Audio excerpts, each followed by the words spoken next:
Hi, everybody. This is Tolu and this is the Don't Be Afraid podcast. Welcome. I am taking over today. I've got an interesting guest. Before I introduce who is with me, this is the first in a 5-part series. Really curious to try and understand a lot more about the digital creative economy, and we've been lucky enough to get sort of 5 content creators, stroke influencers to agree to share their story. This is the first in it, and all protocol observed. Let me introduce today Mr. Eric Okafor, or you guys might know him, KnewKeed. Welcome. Thank you. Excellent. I'm not going to ask you to explain who you are. They should know who you are. They should know who you are. If you don't, go find out. Guys, I'm going to warn you.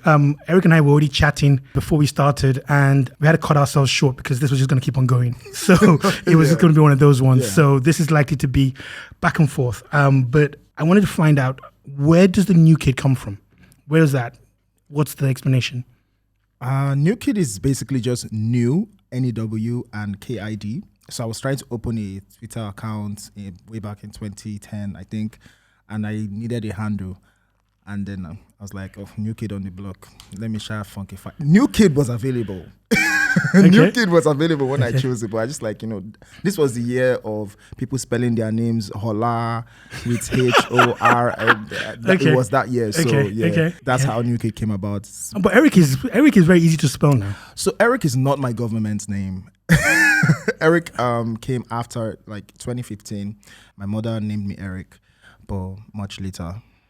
Okay, sorry, I'm pleased because this might be stuff you've shared before. But no, I've actually never shared this. Seriously? Yeah. Oh, wow. So my mother named me Eric after, I think my name just didn't make sense. My Igbo name. Okay, do you use it at all?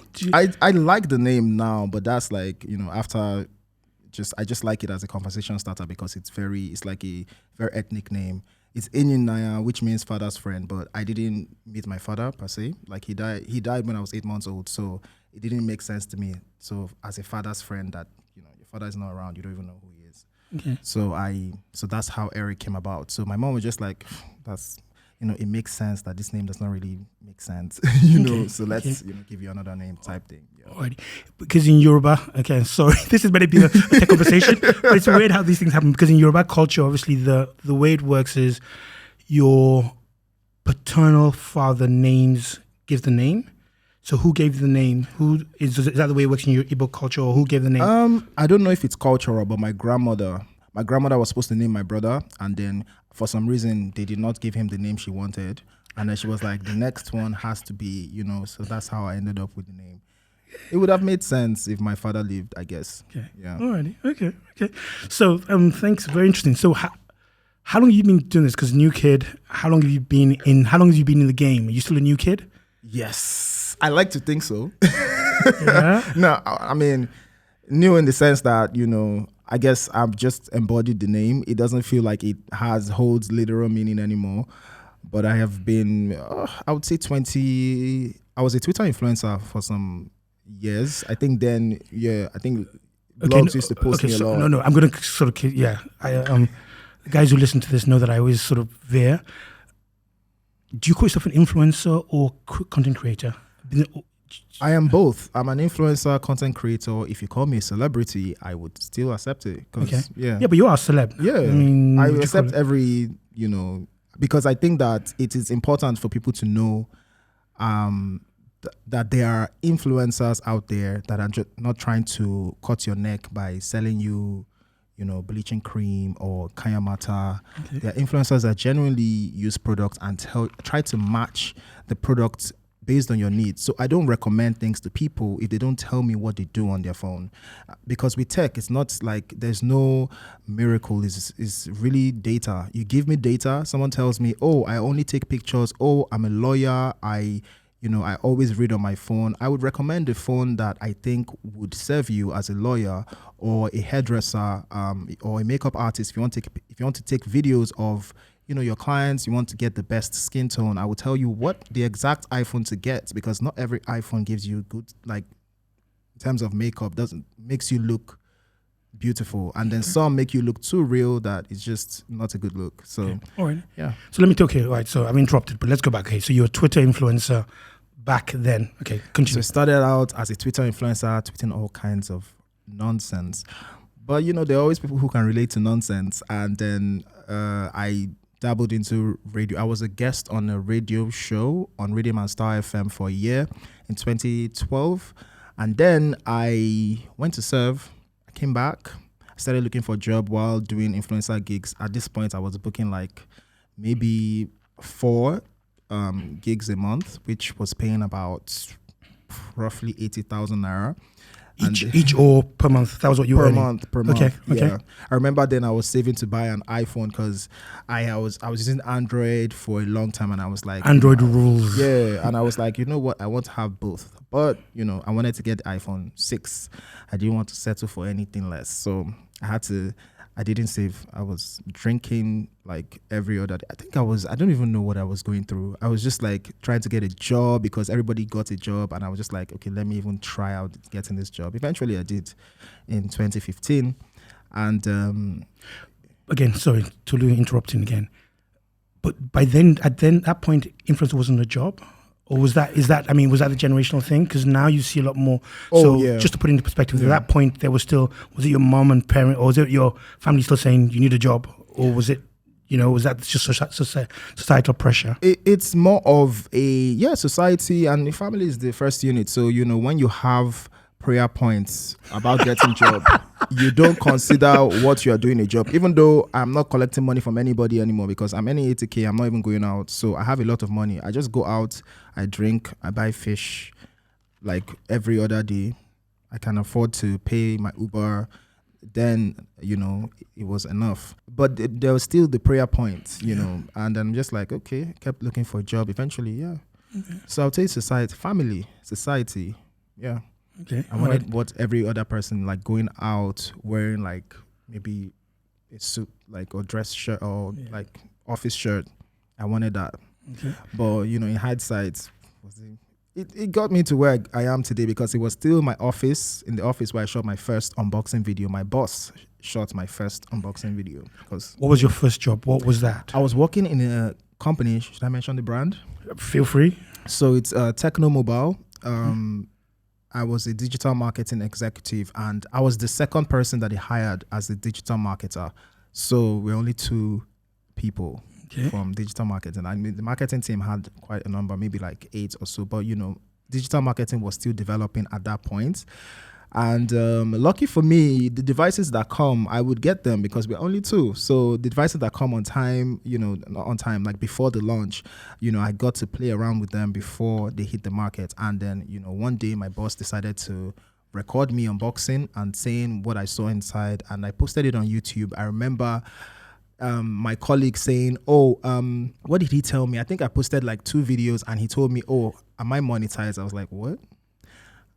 Because back then monetization to me was like you do like 100 blogs, because some bloggers were making money from monetization, but I did not think that for YouTube you would do 2 videos and get monetized. Back then it was very easy to get monetized, and I got monetized in about a week with only 2 videos, maybe even 2 videos I think. Okay. So sorry, again, sorry. Yeah, I hate to interrupt the flow, but each time, sorry, because it just keeps on coming in, and it's really interesting. Do you remember what was the first amount you earned from YouTube? Do you remember how was the because there's all this thing about I tweeted about it. It was 0.000000001. I need to check. But it was dollars. It was dollars. It was dollars. I mean, had the dollar sign. You're a millionaire now. By that point, I remember because I was just like, at that point, I just knew that this people have got to me finally. For me to even see $1. It's not like I was a stranger because I was a Twitter influencer at this point. I was using my Twitter page to push my video, just tweet it over and over and over. I was promoting myself shamelessly, which is what they recommended, and I still recommend to date because every time I share, at least you get like 10 views, 20 views, 30 views, and everybody has seen it before. That's for regular, like if your Twitter is, you have a regular Twitter account. For me, I was getting maybe 500, 600 for every time I retweet or post like the same video. So I know that I'm getting traffic. Okay. But it wasn't easy because it still took me a year and a half to get to 1,000 subscribers. And even before, and I didn't know what subscribers was until maybe 50 something subscribers. I mean, I learned from the hardest way possible because, you know, a lot of people now going intentionally. Then I was not going intentionally. I saw the number change from 52 to 53 and I got curious and I found out that they were subscribers. Okay. Yeah. Alright. Yeah, I think that, what was the question again? See, now even I've lost it. So how did you start? So 2015, what'd you call it? You were doing your first unboxing video. Yeah, I had to. So then I didn't know how to edit. So everything had to be perfect. And I watched a lot of unboxings from all your favorite tech content creators in the US and the UK. Well, in the US mostly, and then Super Surf in the UK. I think it was the only one back then, or the only popular one back then that I knew anyway. And I watched a lot of them. So even my accents back then, if you watch the videos, they are not my accents now. So I copied, I copied their style. And then eventually I fine-tuned to mine. And obviously, even with that fine-tuning, it's still not the same as what I sound like now. I had to, listen to a lot of Igbo spaces because I wanted people to be able to tell that I'm Igbo when I speak. So I just sort of learned like the pattern that, Igbo people Now how or they still? speak. Even now or, This or was just back then? during the pandemic and shortly after the pandemic, like 2021.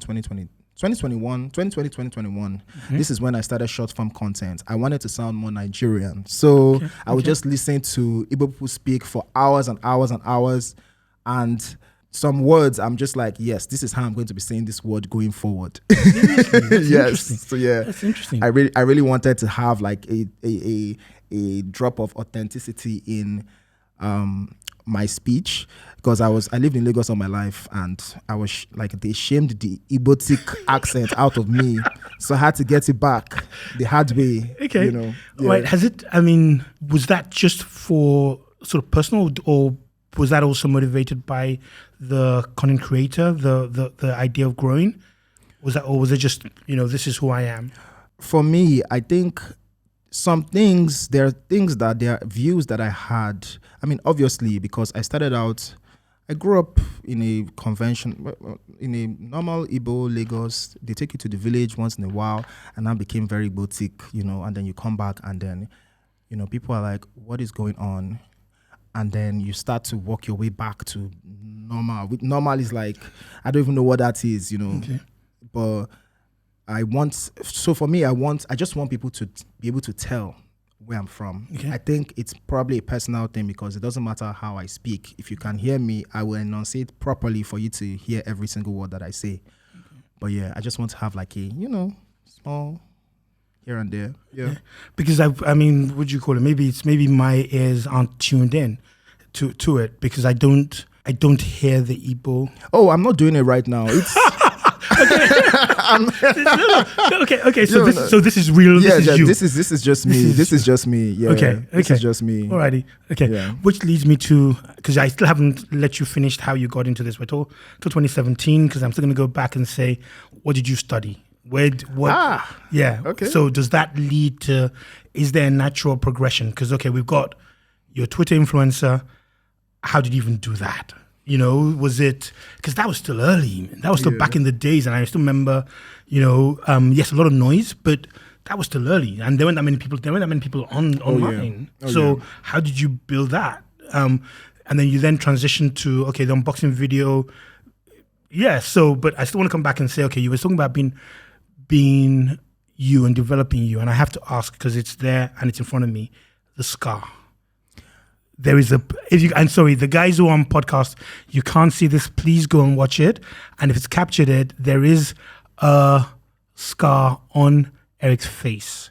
And it's along the string, and I'm really curious to find out how or what it represents. So, like I was telling you before we started recording, like I was making certain videos that you consider cringe. I consider them cringe now because I'm just like, ugh. But I was trying out different things, filters, just for fun and stuff. So this scar was one of the filters that I tried. And it was from The Witcher, which is, what's it, the Korean guys, is it TBS, something? I can't can't remember. Sorry. Okay, so not the, because when you said The Witcher, I was thinking of the American movie. No, it's The Witcher. Okay, no. Okay, there's something that everyone has. Where does everyone get this Korean thing? Yeah, it's a vibe. I like it. I know, like it's amazing. It's amazing. It's amazing. Sorry, I totally agree. My cousin was telling me about her sister, who obviously Nigerian, who is watching Korean movies and watching them with headphones on. Doesn't understand it, but she's like, "Why are you watching? You can't understand. What do you do with headphones?" So anyway, okay, so The Witcher. Yeah. Okay. BTS. Sorry. Okay. Alrighty. Yeah. BTS. Yeah. Okay. And so people liked it, and see, I just did that now. People liked it. Okay. Yeah. I heard that. I heard that one. Yeah. So people liked it, and I continued using the filter. So at some point, I started to draw it on my face, and then I created my own filter because the filter that I was using came with a bit of makeup on, and I just wanted the scar only. So I had to create the filter. I created it for Instagram, and I created it for TikTok and Facebook. Yeah. So now you can test the filter out on my page. If you go to my Instagram page, you can test the filter out. And a lot of people still like, they think it's real. And I wish it were real at this point because, I have to stress, drawing it on is stress. And I have to get it the same way every single time. Okay. It's just one extra layer of what to do before I start anything. And even when I go out, the brands want me to wear it to take pictures. And, seriously? It just makes sense. Yeah. Yeah, it just makes sense. Even the brands? Yeah, the brands. Yeah, they want me to wear it on because it's part of my brand now. And this is something I introduced, I think 2021. So it's still pretty new even. Yeah. That's amazing. I wonder if you have to trademark it at some point. Well, at least I'm... I didn't, when I was trademarking, I didn't think about it.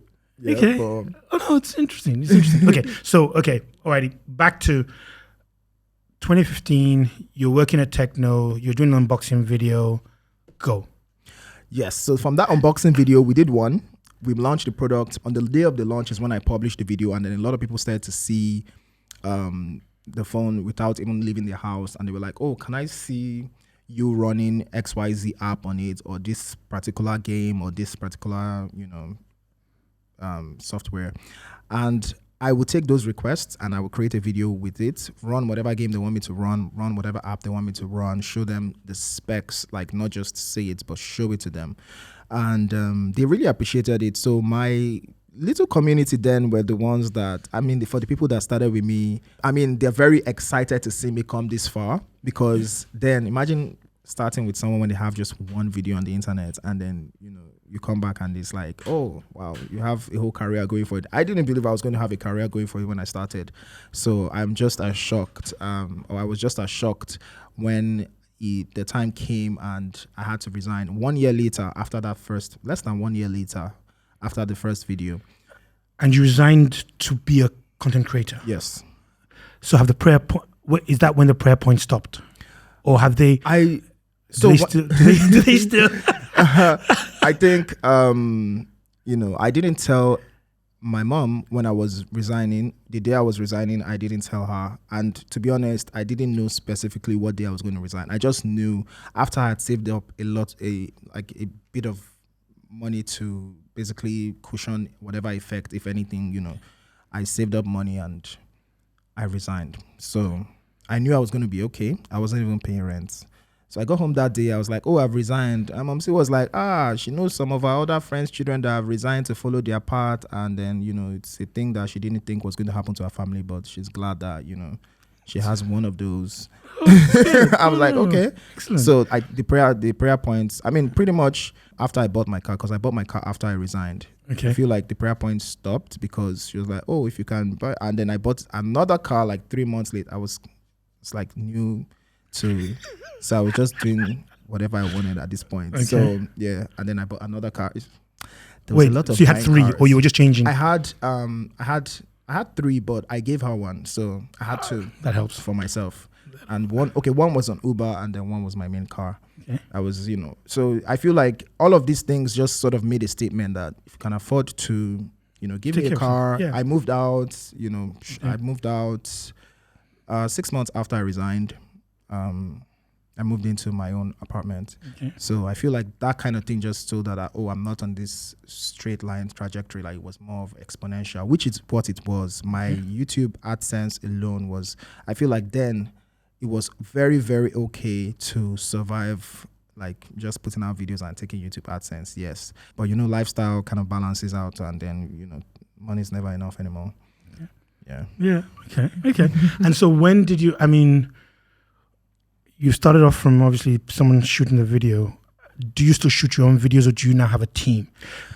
Because I remember, I'm sorry, and it was this thing of, it's amazing how, and something I remember about a comment someone made about Tom Cruise, by the fact that he's not just an actor, he's a product. And that thing of the team so Tom Cruise turns up, but he has a team. He has to have a team. He has to have the manager who takes care. He has to have this person. So are you at that? What do you do? Do you still manage it yourself, or how do you do? This is the year that I'm going to get my team together. Okay. Because I feel like the work is becoming too much for me to handle alone. I mean, it has been too much for me to handle alone, but I managed to make it work. I managed to make it work by pricing myself right, just because I'm the one doing the work. So I'm not going to I don't take a lot of jobs. Okay. But I would take jobs that I feel like I connect with, or they pay a lot of money. Okay. Yeah. Alrighty. Yeah. But I have my Canva put together because I wanted to put it out yesterday. It's just looking for an editor.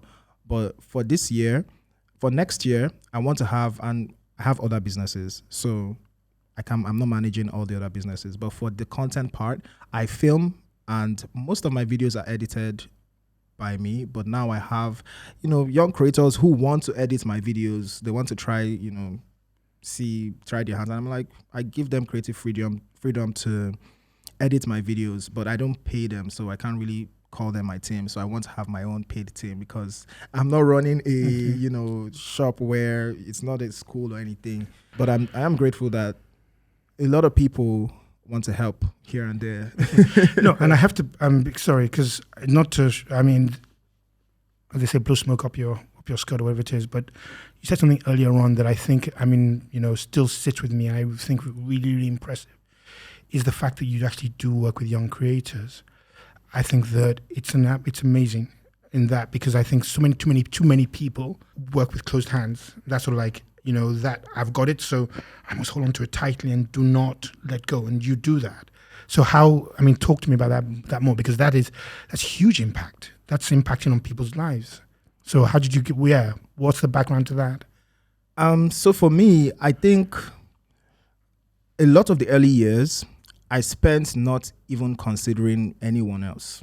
Yeah. I put out videos when the videos are ready. I, put out multiple videos. So in the sense that I was the first, so I didn't have anybody to compete with. And then, there was Misteki, and then shortly after Fisayo, and to me, it did not feel like competition, because they were producing videos that looked different from mine. Mine was mainly like phone focused, and they were like production. Like they would put, they were trying to be very, how do I put it, traditional, in the sense that you have talking heads, you have B-rolls. For me, I was not about the talking heads. I did not want to show my face. So we were not to me, I felt like, even though we were all like tech content creators, for me, I was more about showing people the phone, and don't put any focus on me at all. Even if you watch like all my videos from the last 6 years, maybe, you would see that even the pictures I take, you would not see my lip in them, because I felt that's one way to disguise, and then people will know. So people were always asking, like, why do you always take pictures like that? That's why, because I don't want people to know who I am. So I take pictures, and I'm like, all the pictures, all of them. And yes, and some people just cuss me out on Naraland, because those the front page thing was going. I had the front page going on for me. Thankful to the mods who always push my videos to the front page. You guys helped a lot. But there was always like people just cussing me out just for taking pictures the exact same way. I'm like, this is even a good measure. You don't have to be distracted. You just like, yeah.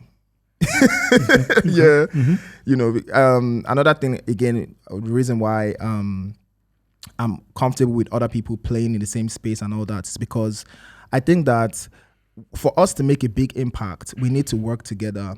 Like, playing alone has never done anybody any good. Like, getting brand deals by yourself, even traveling alone, is boring.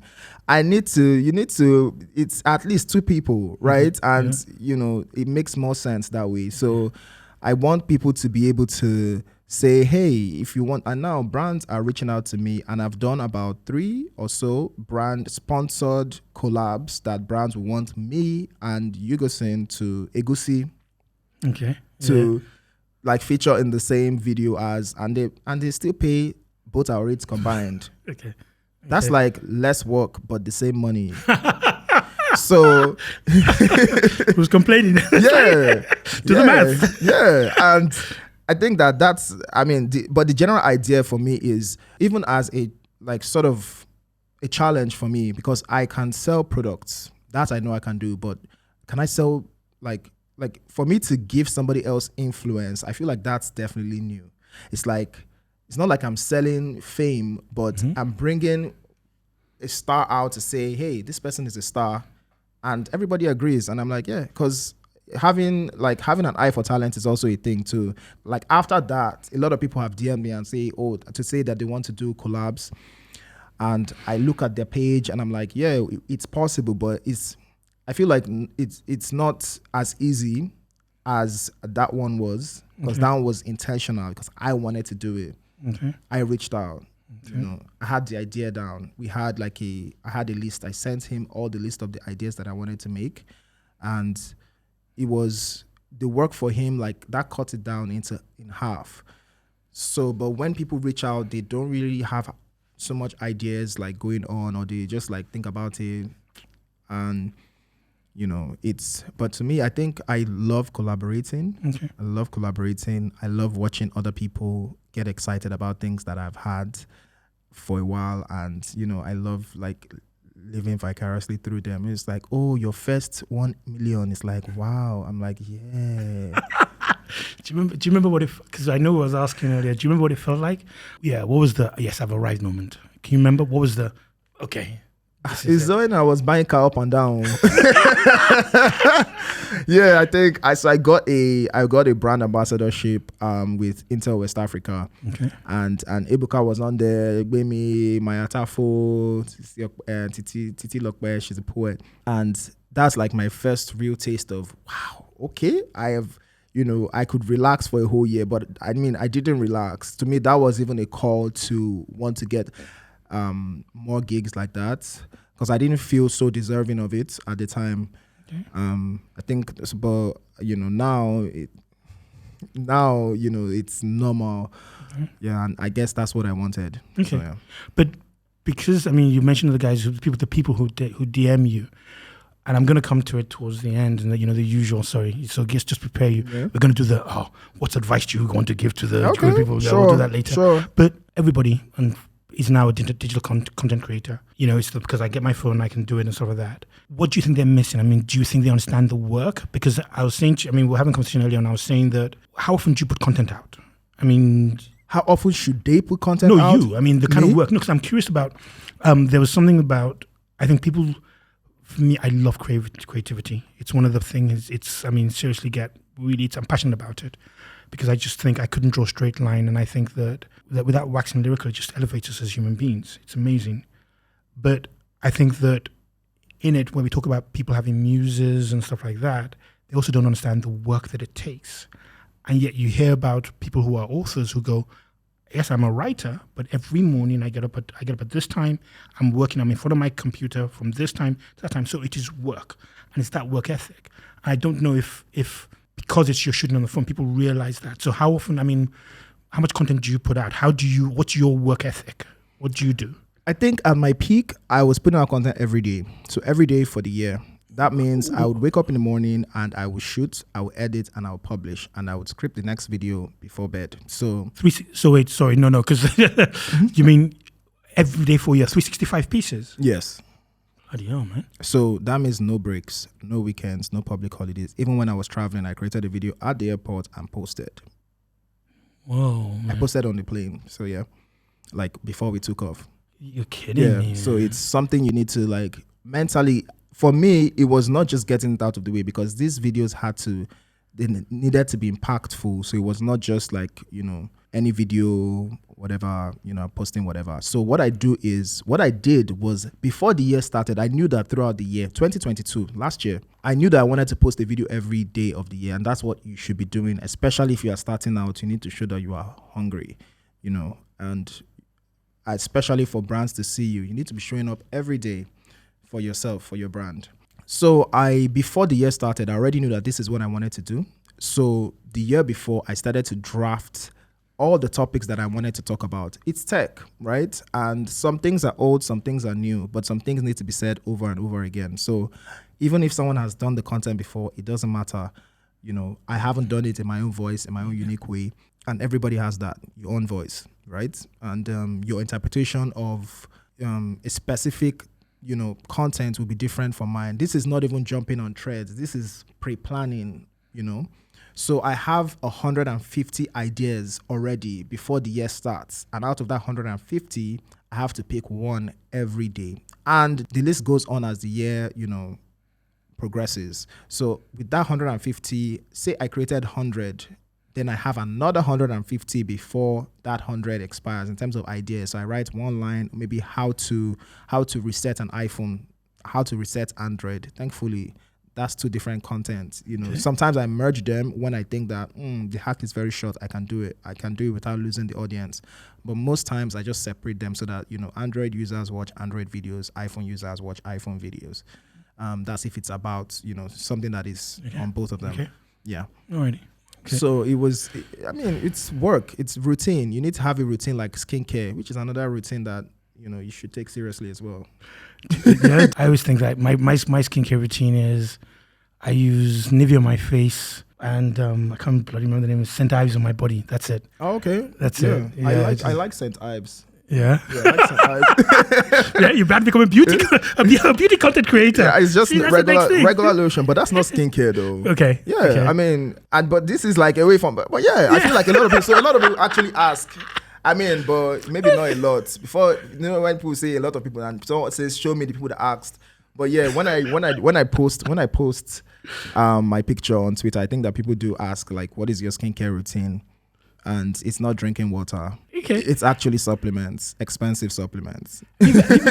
So have you ever considered that as a content? Have you ever considered, or do you think that because what you do is tech, do you think that not pigeonholes you? Is that because you just want to, or do you? I think that I can do everything that I want to do in terms of lifestyle because I've already started. Okay. For you, if you overly niche down, where maybe for the person who talks about Excel, how to use Excel every day, you have to like start dropping small tips.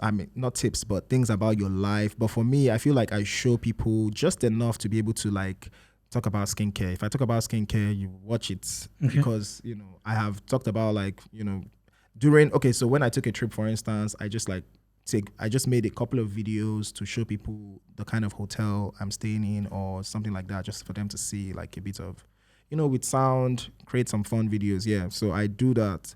So because I'm not stranger to that, it's easy for me to just post. And of course I've posted cringe videos. So there's really nothing I can't post on the internet. Okay. But I don't post everything, especially ring light opinions. Those ones, no. That's enough for me.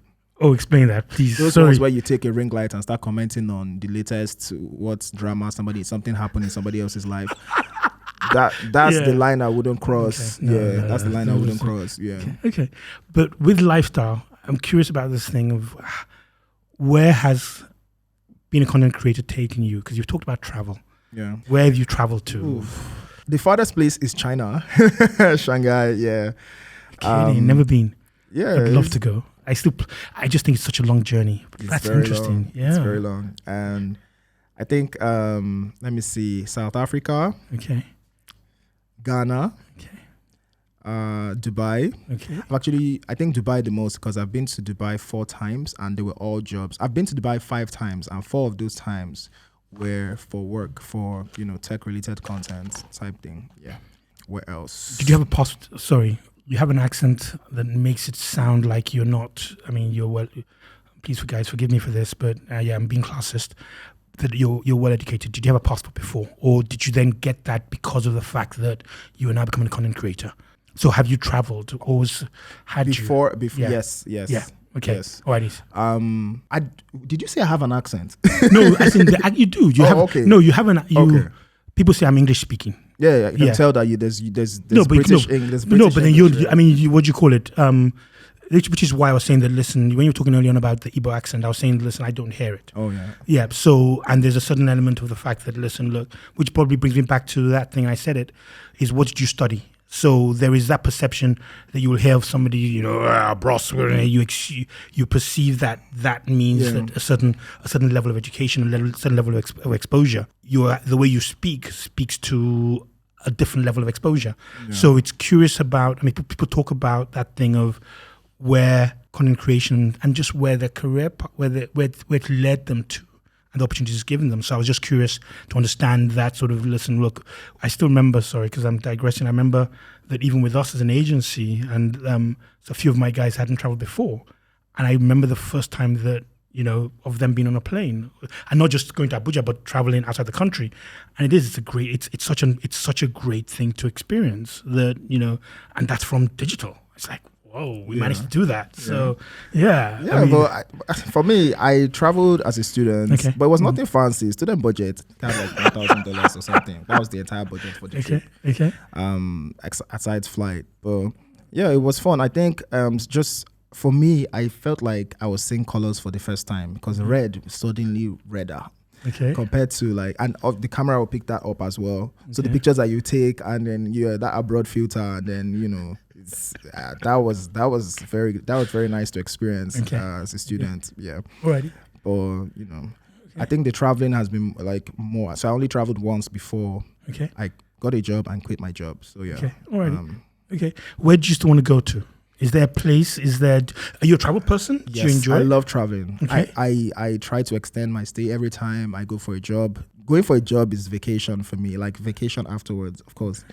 I loved Marrakesh, and I think I would like to visit Egypt. Okay. Any other African country? No. Oh, so no, you should try.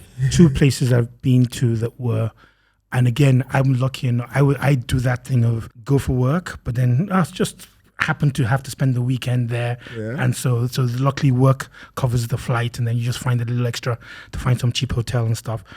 Zanzibar. Oh yeah. Zanzibar, Mauritius. Oh yeah. 2 places. Okay. It's amazing what Africa has, and it was, I mean, because it was that thing of seeing the things that people go and pay for, and you'll see it, pictures and all that kind of stuff, and it was amazing. Where I want to get to, and I haven't, and it's is to travel around Nigeria. Because I see some of the pictures and stuff about what we have here, and I'm just blown away and just think that this is what we pay to travel for, and stuff like that. So yeah. What states have you been to? I've done mainly Southwest. The place where I haven't done a lot of is North, and I was asking someone today whether or not Abuja counts as North, and apparently it doesn't. So yeah, so no. So the North, no. I haven't touched there, but I've done all the sort of like Ibadan, Ede, what do you call it? I've done Ori, Asaba, Abeokuta, all the Southwest states, but I haven't really, gone out and gone further. So I would like to try and do that. I'd like to try and do that because I just think there's beauty here. I just think that we don't explore it. Yeah. We don't explore it enough. I was planning to try and do that sort of every month to go somewhere, but I haven't gotten around to that yet. So have you gone to Calabar? No, I've heard. I keep planning to go for the Christmas thing, the Christmas festival, carnival, and I haven't. Yeah, and then because we always have something family wise here in Lagos, so I'm always sort of stuck, and that could have like people coming in and Dirty December, etc. But I do. I want to travel. I do. I find that it's cathartic, and it's just opens your mind and stuff, and it's amazing. It's amazing. Best place you've been to? Best place. Well, it's not Dubai. Sorry. Okay. I think it's Marrakesh. Okay. I think it's Marrakesh. Alrighty. Okay. But moving wait. Okay. Cape Town. Cape Town. Yes. Okay. Cape Town. Love the weather. Love the people. I don't know what it was when I went. It was lovely. I've been twice, just again for work, just in case my people are looking. So I did it for work, and it was lovely. Maybe I wasn't there at the right time and stuff, but it was it was lovely to walk around. I didn't end up doing Table Mountain and all that. I know people who went. And did you do the skydive? Was it the paragliding? No, I didn't do any smart. of those activities. Why? But I would still. I would. Nigerian. What's that one? Is that the good thing? What the good Microsoft does? I remember when one brand wanted me to do skydiving before an event. I was like, why will I go and jump before an event? Shouldn't it be after? like the event be like I don't want to do that before. It has to be after. Okay. Yeah, they wanted me to jump, to do skydiving. I was like, oh no. The timeline is not correct. Okay. Yeah. All right. Sorry, I took us to travel. Let me bring you back to tech and ask. Okay, been in the industry for a while. Do you have a favorite phone? Favorite phone? Yes. Right now? Yeah. No, whether now or just something that you and it's sort of over the years, whatever it is. Do you have a favorite? I think I have a favorite phone brand, but it doesn't mean that I recommend it to everybody or every single model to everybody. Okay. But I have a favorite phone brand, yes. Okay. Alrighty. Okay. And that's Oppo. Okay. And that's because like a lot of the time when I review smartphones, I try to tell people, or I put it at the end, like, that this phone is, if you're coming from the previous model, you do not need to buy this particular model. If you're coming from the model from 2 years ago, you do not need to buy this particular model. And a lot of phone brands do not really like that because they want you to say, oh, buy, I recommend 100%. Yada. So, but I mean, Oppo is the only brand in Nigeria, because I've worked with all of them, that sort of pushes it out as a message that their phones have fluency protection, which means they will run fast for 36 months to 48 months. So some of them are 36 months, some of them are 48 months, which means you don't need to upgrade your phone, until after 36 months, and these are hard times. So, expecting me to tell people to buy your phone just because you released it 6 months after I released the previous version, that's not something I'm going to do. So I love working with them because of that. For me, I just feel like it's common sense, especially at this point of my career.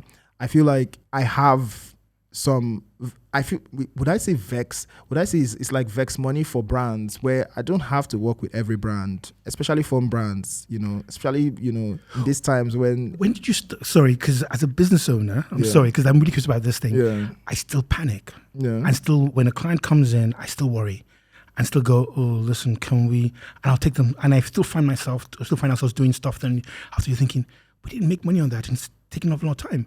When did you get to the point where you went, okay, no, I can, I think sometime after I got the funding from YouTube Black. Okay. After I got the YouTube Black fund, yeah. Okay. I think that was the time where I said, okay, I don't have to take, a lot of back and forth anymore. I can just comfortably work with all the people, all the brands I want to work with, all the agencies I want to work with. And then when these ones that will stress me out will come, I'll tell them, I'll bill them according to the stress that and when they say, oh, your bill is there, I'm like, that's it. Yeah. So if you want to take it, you take it. And if you don't, So, and besides, like, content creation cannot be, I'm a full-time content creator, but you have to have some other businesses that are also bringing money so that you can, I guess, sleep well at night. Okay. Which because I was going to ask you about what you think the future of or where you think smartphones are going to go to, but you led into it itself about business, and you said it earlier on about you have other businesses. Without, would you call it? Tell us a bit more, because it is interesting to see that content creation has given you the foundation to do more. Okay, so I run an agency. It's an influencer agency, and then we do 360 marketing as well. So I am your competition. Just don't use him. Don't use him. Sorry. End of conversation. You didn't tell us that part before. You tell us that part before. Yeah, I'm hyping you up and saying what an interesting conversation it is. Fantastic. Okay, fantastic. That's excellent. It's interesting. Yeah. Okay. So you got the money. Yes, but it's a lot of stress. Yeah, it's a lot of stress, but I have a team for that. So for that one, I have a team. So we are 3 co-owners of the business. Yeah. Alrighty. Okay. So you got an agency. Okay. Yeah. Alrighty. What else did you do? Anything else? Because you mentioned Uber before. Yeah, that didn't work out. I tried it. I tried that as well, and sort of I had a spare car and I tried to do it, and everybody initially tells you that, oh yes, they're making extra amount of them, and then suddenly you realize the battery needs to be changed, the tire needs to be changed, blah, blah, blah. And suddenly it's like, nah, I think I managed 3-4 months of it and goes, nah, this wasn't going to work out. So I got them to sell the car. So, okay, so no Uber, but you've got an agency. What else? I have food business, but it's not like really food. It's more like catfish because I love catfish so much. You guys know. Seriously? Yeah. Okay. Yeah. Well, it was a friend whose birthday. I went for a friend's birthday. I'm not a fish person. I'm a seafood person, not fish. And so, being polite, he'd ordered. It was some joint, and he ordered, pepper soup for everybody. He's like, oh God, I have to do this thing. And I had the catfish. I was like, you mean this is what it tastes like? Yeah, let me have more. let me have more. Catfish is premium. It's brilliant. Very premium. It's so if you lovely. need catfish, especially in bulk, Okay. holla. Okay. Yeah, we'll talk after. We'll talk after.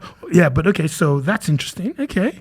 Alrighty. So are these all passion points, or are they business? Are they passion points for you? So like I love catfish. I was obsessed. I talked about it, tweeted about it way too much for someone who's supposed to be talking about tech. So yeah, I think so that one was just like pure just love. I don't eat catfish as much anymore, fortunately, but alrighty. Yeah. Okay. Well, if you weren't a content creator, what would you be? What would you be doing? I would have a business. I definitely just would be a businessman. Okay. I would do everything else that I'm probably doing now and more. I would have an app that is on the Play Store and App Store. Okay. And I would still have that as well. But Okay. that's still in the works.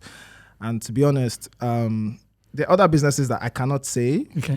All right. you might come to find out.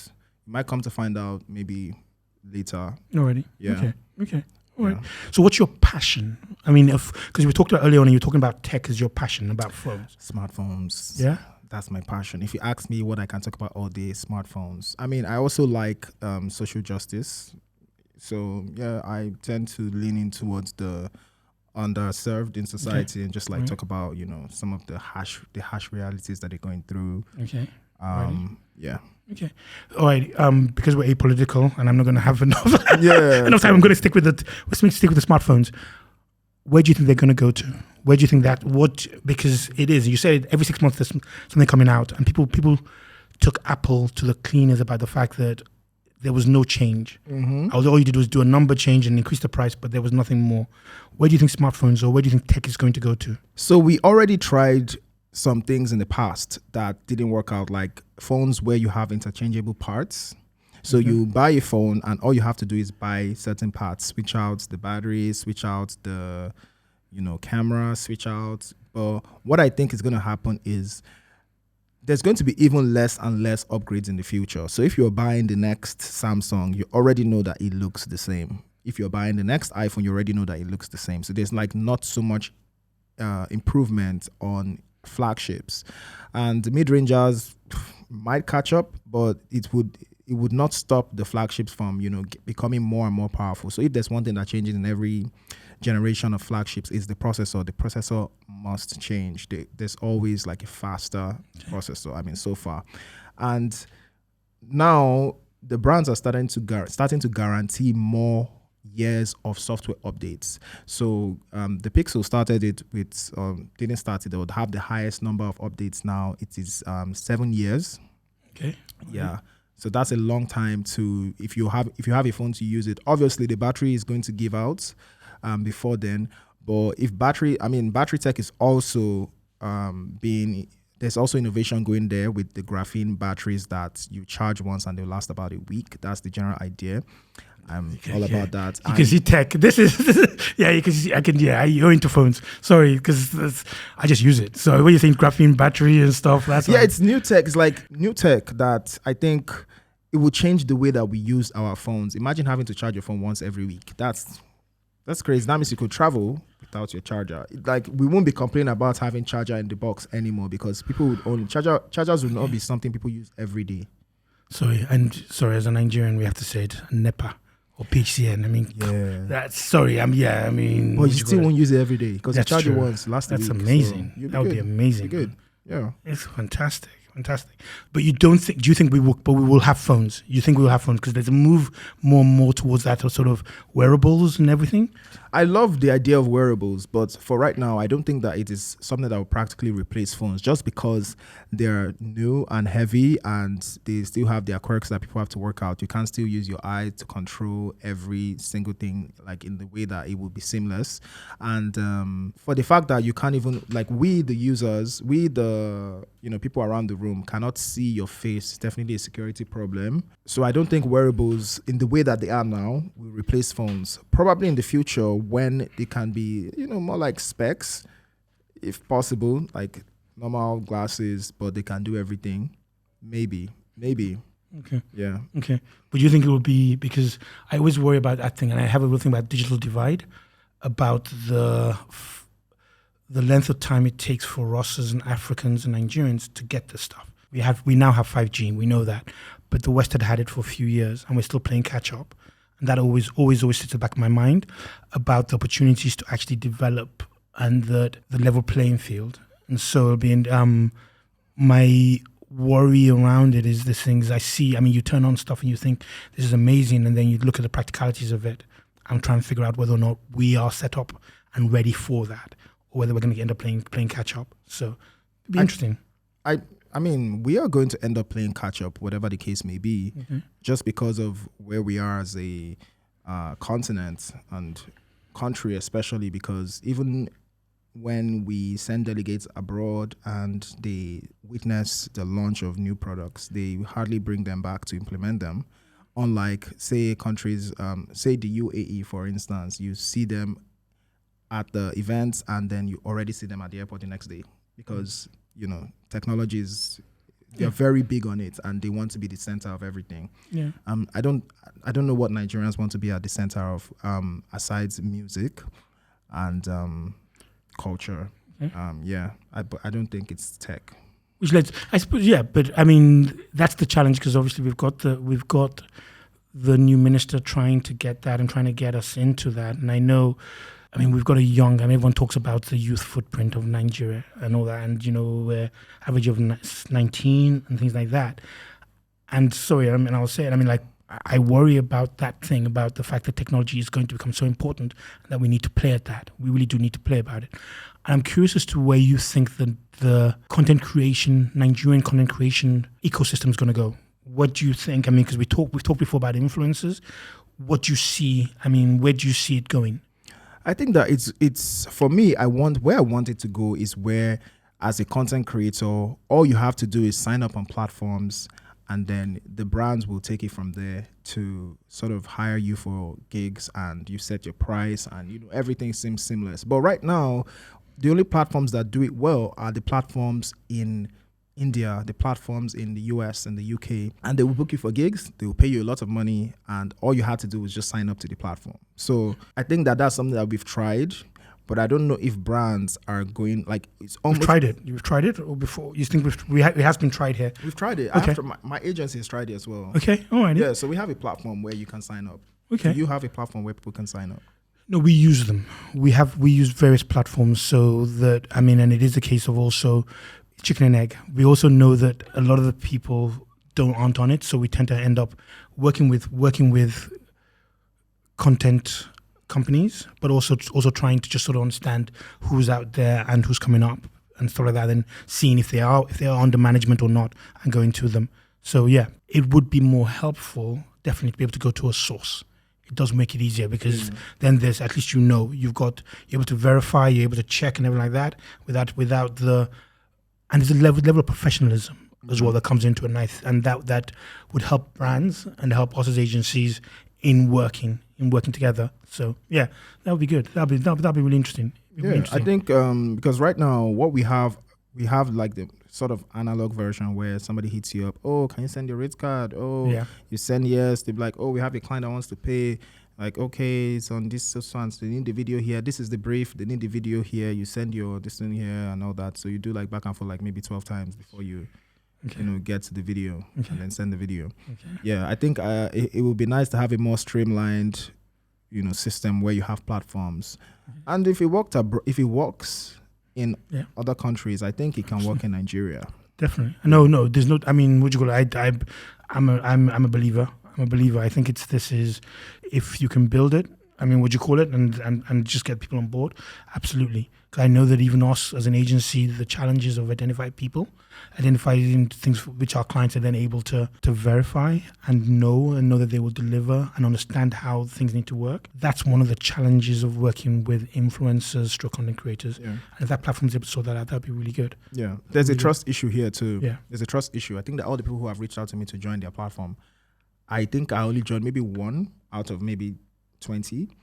Just because there's a trust issue when you try to sign up, the platform wants to request for information that you're not ready to give, and that's like your access to post for you and do all these things. I'm just like, no, dude.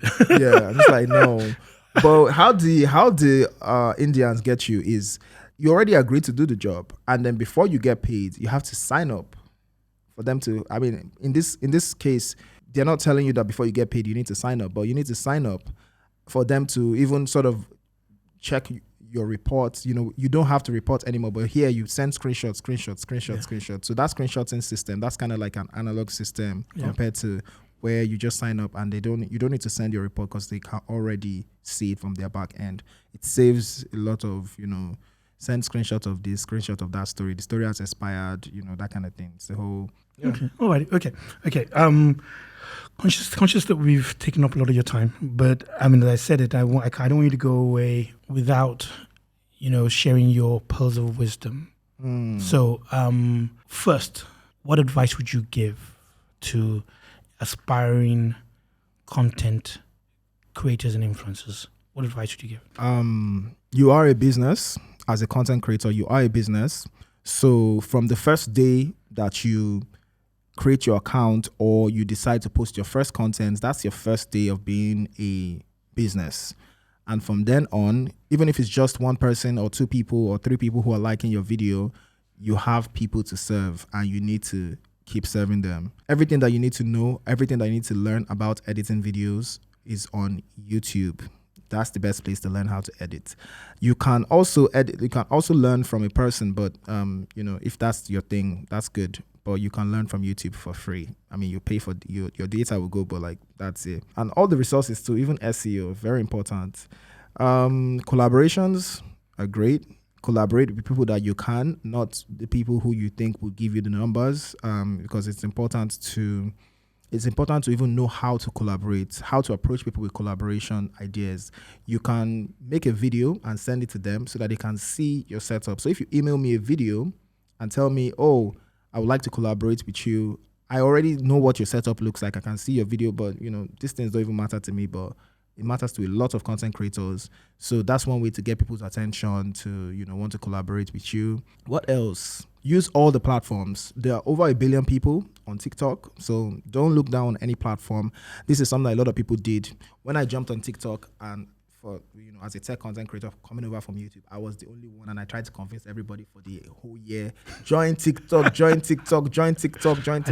then it was a hassle. I even took someone's phone and recorded his first TikTok video because he just didn't want to join. He was just like, what's TikTok? They always shake bum in TikTok. It was just like... no. But now he has almost 300, maybe 300,000 followers, from someone that's just like, TikTok, nah. TikTok has people. They have people. They have a lot of people. I think that's the only platform that people look down for some reason. I don't know why, but yeah. Okay. Obviously, YouTube and Instagram, major key. Alrighty.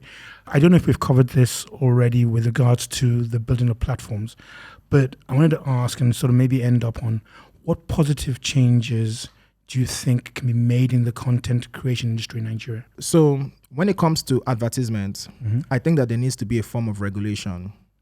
When it comes to advertisements, I think that it has to come in the way that even the creators will feel protected. So a lot of the times when people tell you to push XYZ platform, some of these platforms are like multi-level marketing schemes that don't offer any real profit to anyone. It would be good to protect the content creators from these, platforms that are not they're not in the genuine business, right? And other end is protecting the audience from these platforms. So the platform cannot just reach out to any influencer and get them to say XYZ. Like one happened recently, and everybody can tell. Everybody who is, knowledgeable about, fintech scams or just finance, MLM scams type thing, they can tell what it is. But the average person from that, from the audience, may not know and will invest their money. Instead, bring 25 million, get 48 million. I'm just like, yeah, okay. Yeah. Yeah. So because it's the people that need protection, not even the content creator. Content creator is going to get their money and they will delete the content. They would go scot-free, and the platform also will go scot-free because they might not even be registered here. And so the kind of regulation that is required is for these platforms to be able to go through, basically they'll go through certain steps before they can even approach the content creator. So the content creator does not have to do any extra vetting. If they're, starting out, they don't have to do any extra vetting because a lot of people are not going to refuse money. Yeah. The temptation is too much. So it would be better to just stop these fraudulent platforms in their tracks before they even get to the content creator. Okay. Yeah. Right. Okay. Mr. Eric Okafor, Mr. KnewKeed, and I'm going to try and Ifunaya keeps sticking in my mind. Yeah, Ifunaya. Ifunaya is this, but no, give me your traditional name. Inyinaya. Inanaya. Inyinaya. Inyinaya. Did I get it? You tried. Inyinaya. Inyi. Inyi. Inyi. Inyi. Did I get it wrong? You're saying T. That's T. No, I'm not saying T now. I'm not saying T. As in teeth in Yoruba. Yeah. Wait, say it again one more time. Inyi. Oh, I'm saying Inyi, aka Inyi. Yeah, Inyi Inaya. Inyi Inaya. Yes. Got it right, eventually. Yeah. Just took me 5 minutes. It took me 5 minutes. Sorry, I have to. The church I go to, I used to come from time to time. I'd give the announcements. They had to stop me because apparently people couldn't understand my accent. People couldn't understand. So I get it. I think I might have said that before. But anyway, so thank you ever so much. It's been really, really interesting, really insightful. I could continue. And I know that even before we started, we were talking, and so it's just really interesting. I just enjoy the opportunity to talk to people who are interesting, and and it sounds like it's been an interesting journey. And I really, honestly, I know that we will see more. I know we will hear more, and I look forward to it and stuff. So wish you all the best, and thank you for your time. It was always a really pleasure. good. Thank you very much. So, ladies and gentlemen, thank you for your time. As I said, this is the first in a series of conversations that we have with content creators and talk about the digital creative economy and where it's coming to. So make sure you follow Don't Be Afraid podcast. Make sure you do your notifications so that you can get the updates as the things come through. Follow KnewKeed on video, guys. You'll see it'll be on. The editors will do it on. For those of you who don't, it's KnewKeed. So KnewKeed, and it's on all the platforms and stuff. And yeah, support a brother. All right, he has many cars to buy. Thank you. Thanks a lot. You're welcome. Cheers. Welcome. All right.